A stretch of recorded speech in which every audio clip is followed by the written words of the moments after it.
Today I'm going to introduce you to the books that I've written.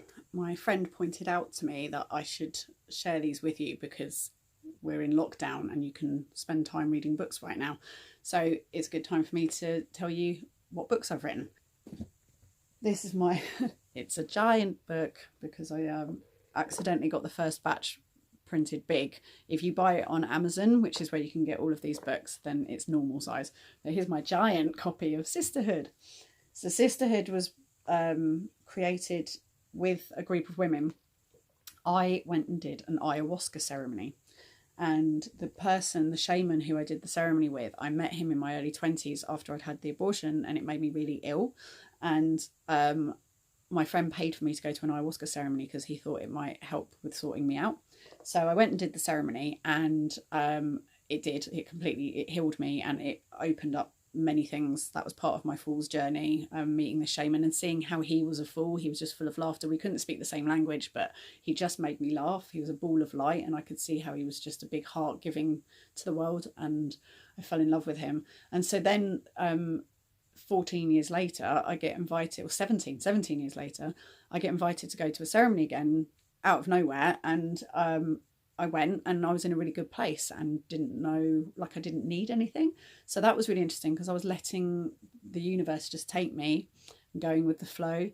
And he dedicated the night to the divine feminine, and that was the most incredible night of my life. It was just like I felt the goddess like come through me. I sort of atomized and became a queen bee larvae that was just orgasming constantly for 2 hours, reproducing, and I just felt fertility energy and life force and goddess force and life and creation, and it was incredible.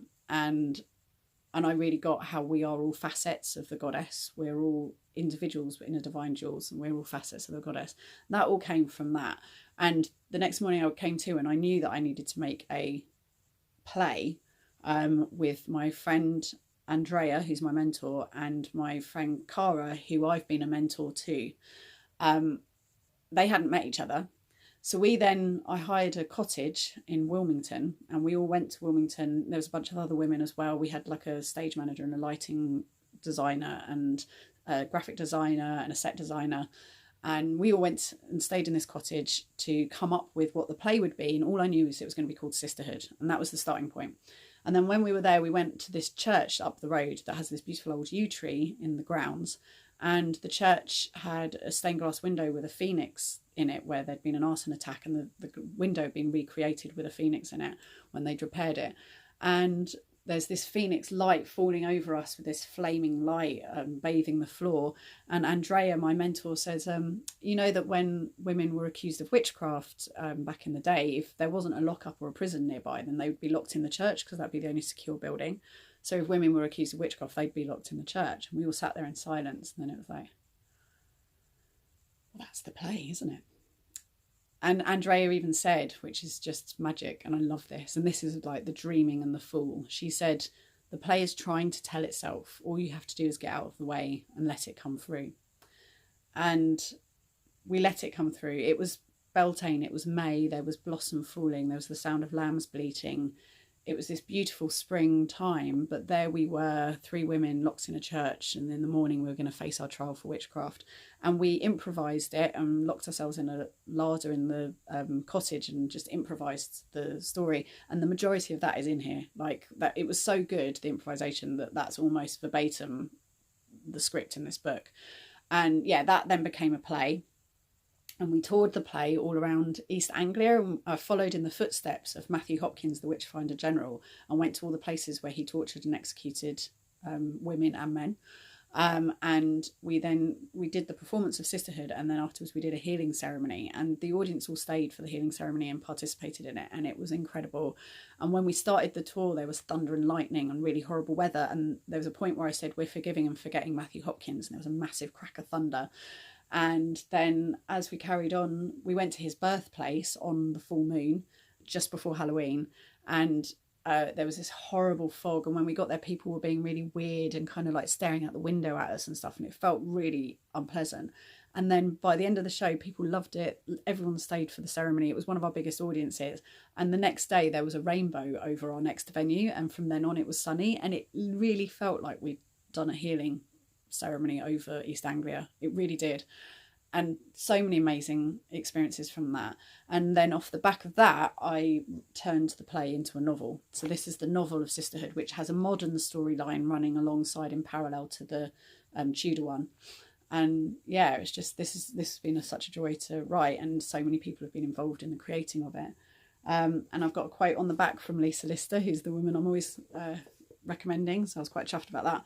She says, "Truthful, funny, painful, poignant and thought-provoking. Sisterhood isn't just telling stories, it's rewriting her story, our story. And that, well, that takes massive bloody ovaries. Thank the goddess for you, Jolie Booth." That makes me so happy. So yeah, they're my 3 books. And now would be a really good time to read them, because I think they're quite relevant. These 2 are relevant to what's happening politically kind of in the world, and just reminds us a little bit of how we kind of have got to some of the places we are at the moment. And Sisterhood is, yeah, this is kind of a message from the goddess. So if you're interested in hearing some of the things that she's channeled through me, then that's what this one is. And I'm writing the 3rd one in the Saturn Return series now this year. It just happens to be, so I'm 41 now, and on New Year's Eve I turn 42. So this is the turnover where I write the 3rd book, and it's called The Meaning of Life, because everyone knows that the meaning of life is 42. So I'm writing that in real time as we're going through this. So it's extraordinary. Like, it just happens that these things happen on my 7-year chapter changes. So it's an interesting time to be writing that book. So watch this space. The Meaning of Life will be coming out end of next year or the year after that. I'm very excited. Just wanted to share these images with you. So that's me, my mentor, and the girl that I'm mentor to, Cara. So this is us in costume at the cottage when we created Sisterhood. And then that's the other women that were with us as well. Some of them all in costume. Then we've got Andrea, me and Cara, and then Jess, who did the lighting design, and Jamie, who is our awesome statistician. This was the stained glass window with the phoenix on it. And then this was in our scratch performance where we just tried out the ideas. When we actually did the play, I hired 2 actresses to perform in it with me.